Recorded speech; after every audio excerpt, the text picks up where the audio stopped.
What's up ka vlog? Pupunta tayo ng Balagtas ngayon. Kaso, coding, kaya dito tayo dadaan.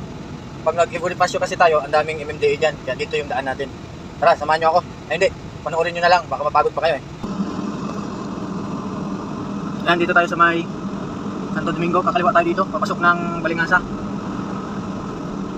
Para, sanuuban tayo. Makakonek lang tayo sa expressway. Wala ang coding doon.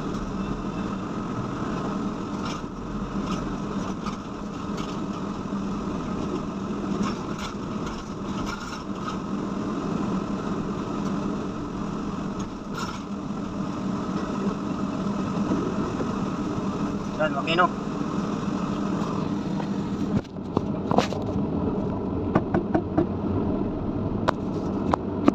Yan. Balingasa to. Tagos nito, Ayala, Clover. Iwas tayo sa ano, mga enforcer.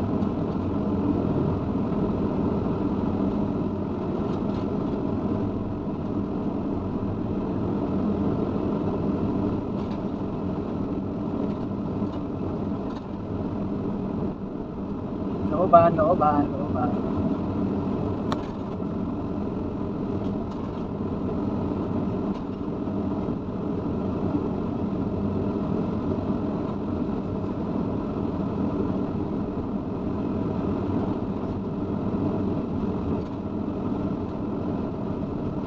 Joy Street.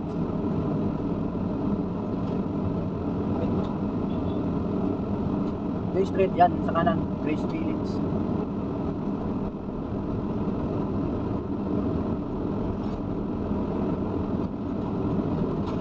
Kaliwan tayo dito sa Harmony, tas kanan. Kalabas na ng Ayala.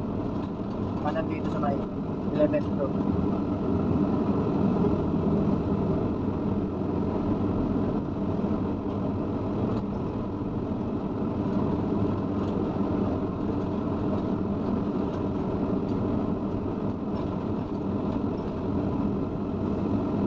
Coding kasi tayo eh. Kaya dito tayo dumaan. Mabilis lang sana dun sa Ibonifasyo. Kung mabilis din naman dito, wala naman traffic. Pag galing kayo ng Sanchez Rivera, dito na kayo pumasok guys. Banawe, pag traffic sa Ibonifasyo, dito na kayo dumaan. Pero hindi pwede yung mga truck dito. Sasakyan lang.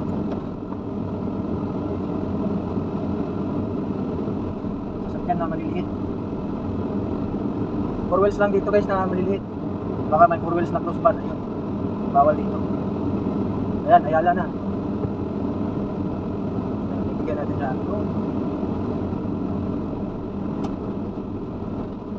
Dito tayo, makunik lang tayo sa NLEX Expressway. Sold na.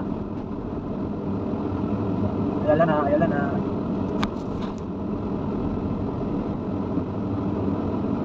Ayala po, Beverly.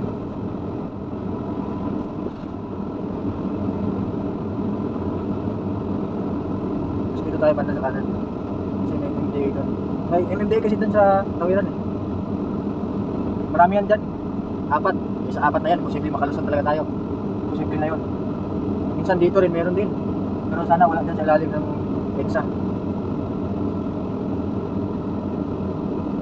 Kadalasan dyan sa tawiran. Kasi nag-assist sila na yung tumatawid.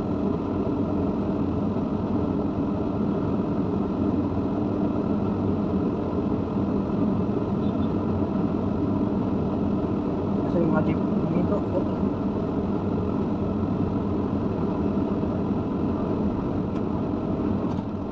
Minta yung jeep yan. Saan dadaan? Makakunik lang tayo sa expressway. Sulpad na ang crisis natin.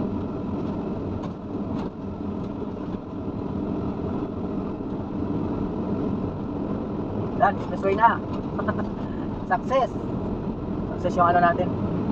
Naku, yari tayo, baka dahil sa video na to may mag-aabang na doon na MMDA, no? Yari, kawawang bata, kawawang driver vlogger.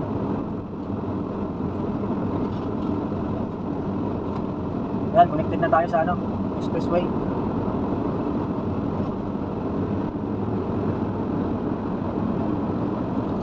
Sa natin yung kanan.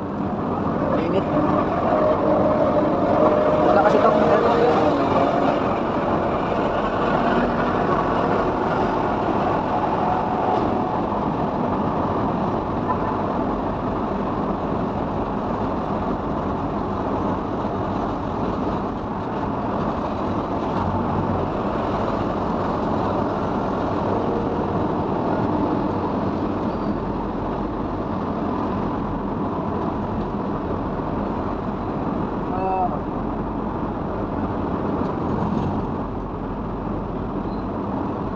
Malintawa Toll Plaza.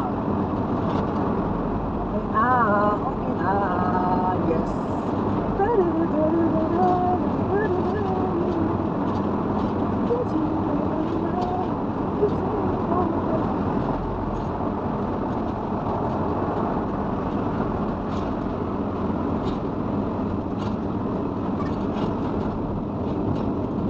Na malayo pa guys, sipatin na natin kung saan yung bakante. Ayan. Dito tayo susunod-sunod doon sa may mahabang pila. 2.28 meters yung ano, kasya tayo sa 2.28. Yun lang guys. Salamat sa panonood. God bless as always.